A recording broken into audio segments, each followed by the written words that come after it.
ಕಾಂಗ್ರೆಸ್ ಹಾಗೂ ಬಿಜೆಪಿ ನಾಯಕರು ಉತ್ತರ ಕರ್ನಾಟಕದತ್ತ ಚಿತ್ತ ನೆಟ್ಟಿದ್ದಾರೆ. ದಕ್ಷಿಣದಲ್ಲಿ ಮಾತ್ರ ಅಲ್ಲ, ಉತ್ತರದಲ್ಲೂ ಕೂಡ ಈ ವಾಗ್ಯುದ್ಧ ಅನ್ನೋದು ಮುಂದುವರಿತಾ ಇದೆ. ಇವತ್ತು ಬಾಗಲಕೋಟೆಯಲ್ಲಿ ಗರ್ಜಿಸಿದ ಸಿದ್ದರಾಮಯ್ಯ ಕೇಸರಿ ನಾಯಕರ ಚಳಿ ಬಿಡಿಸಿದ್ದಾರೆ. ಪ್ರಧಾನಿ ಮೋದಿ ನಾಳೆ ಅದ್ಯಾವ ಅಸ್ತ್ರಗಳನ್ನ ಪ್ರಯೋಗ ಮಾಡ್ತಾರೆ ಅನ್ನೋ ಕುತೂಹಲ ಕೂಡ ಇದೆ. ದಕ್ಷಿಣದಲ್ಲಿ ಮತಸಮರ ಅಂತ್ಯವಾಯಿತು.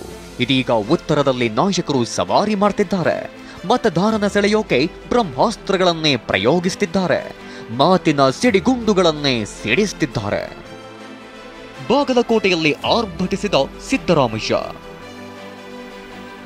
ಇವತ್ತು ಸಿಎಂ ಸಿದ್ದರಾಮಯ್ಯ ಬಾಗಲಕೋಟೆಯಲ್ಲಿ ಕಾಂಗ್ರೆಸ್ ಅಭ್ಯರ್ಥಿ ಸಂಯುಕ್ತಾ ಪಾಟೀಲ್ ಪರ ಮತಯಾಚಿಸಿದ್ರು.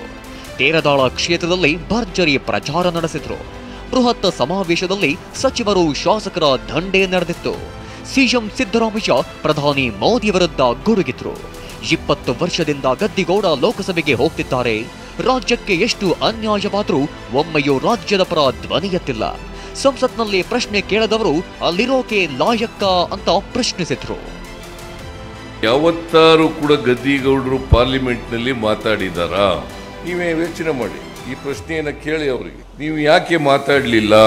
ನೀವು ಕರ್ನಾಟಕದ ಪ್ರತಿನಿಧಿಯಾಗಿ ಕರ್ನಾಟಕಕ್ಕೆ ಆಗಿರ್ತಕ್ಕಂಥ ಅನ್ಯಾಯವನ್ನ ಪ್ರಶ್ನೆ ಮಾಡಲಿಕ್ಕೆ ಸಾಧ್ಯ ಆಗದೆ ಹೋದರೆ ನೀವು ಲೋಕಸಭಾ ಸದಸ್ಯರಾಗಿ ಇರಲಿಕ್ಕೆ ಲಾಯಕ್ಕ ಅನ್ಲಾಯಕ್ಕ ಅಂತ ಹೇಳಿ ಪ್ರಶ್ನೆಯನ್ನ ಕೇಳಬೇಕು.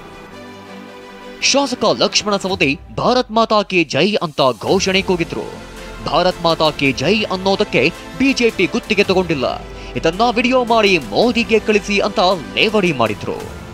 ಭಾರತ್ ಮಾತಾ ಕಿ ಕೈ ಎತ್ತಿ ಹೇಳ್ರಿ. ಅವ್ರೇನು ಬಿಜೆಪಿ ಅವರು ಗುತ್ತಿಗೆ ತಗೊಂಡಿಲ್ಲ. ಅದನ್ನ ಭಾರತ್ ಮಾತಾ ಕಿ ಒಂದು ವಿಡಿಯೋ ಮಾಡಿ ಮೋದಿ ಸಾಹೇಬ್ರಿಗೆ ಕಳಿಸ್ರಪ್ಪ. ಇದನ್ನ ಸರ್ಕಾರ ದಿವಾಳಿಯಾಗಿದೆ ಅಂತ ಬಿಎಸ್ವೈ ವಾಗ್ಬಾಣ. ವಿಜಯಪುರದಲ್ಲಿ ಅಬ್ಬರದ ಕ್ಯಾಂಪೇನ್ ಮಾಡಿದ ಬಿಎಸ್ ಯಡಿಯೂರಪ್ಪ ಬಿಜೆಪಿ ಅಭ್ಯರ್ಥಿ ರಮೇಶ್ ಜಿಗಜಣಗಿ ಬರ ಅಬ್ಬರಿಸಿದ್ರು. ಸರ್ಕಾರ ದಿವಾಳಿಯಾಗಿದೆ ಅಂತ ವಾಗ್ದಾಳಿ ನಡೆಸಿದ್ರು. ಸರ್ಕಾರ ದಿವಾಳಿಯಾಗಿದೆ,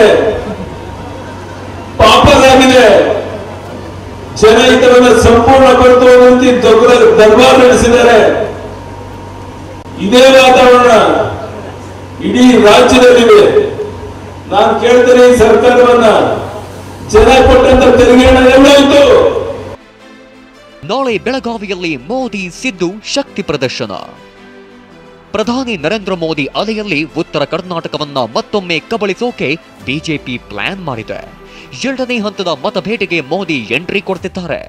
ಬೆಳಗಾವಿಗೆ ಬಂದಿಳಿಯಲಿರೋ ಮೋದಿ ರಾತ್ರಿ ಬೆಳಗಾವಿಯಲ್ಲೇ ವಾಸ್ತವ್ಯ ಹೂಡಲಿದ್ದಾರೆ. 2 ದಿನ 5 ಸಮಾವೇಶಗಳಲ್ಲಿ ನಮೋ ಪಾಲ್ಗೊಳ್ಳಲಿದ್ದಾರೆ. ನಾಳೆ ಒಂದೇ ದಿನ 4 ಕಡೆ ಅಂದ್ರೆ ಬೆಳಗಾವಿ, ದಾವಣಗೆರೆ, ಕಲಬುರಗಿ, ಉತ್ತರ ಕನ್ನಡದಲ್ಲಿ ಮತ ಶಿಕಾರಿ ನಡೆಸಲಿದ್ದಾರೆ. ಸೋಮವಾರ ಬಾಗಲಕೋಟೆಯಲ್ಲಿ ಗರ್ಜಿಸಲಿದ್ದಾರೆ. ಇನ್ನು ಇದೇ ವೇಳೆ ಬೆಳಗಾವಿಗೆ ಎಂಟ್ರಿ ಕೊಡಲಿರೋ ಸಿಎಂ ಬೆಳಗಾವಿ ಕ್ಷೇತ್ರದ ಯರಗಟ್ಟಿಯಲ್ಲಿ ಸಮಾವೇಶ ಮಾಡಲಿದ್ದಾರೆ. ಮೋದಿ ಅಬ್ಬರಕ್ಕೆ ಕೌಂಟರ್ ಕೊಡಲಿದ್ದಾರೆ. Bureau report, TV9.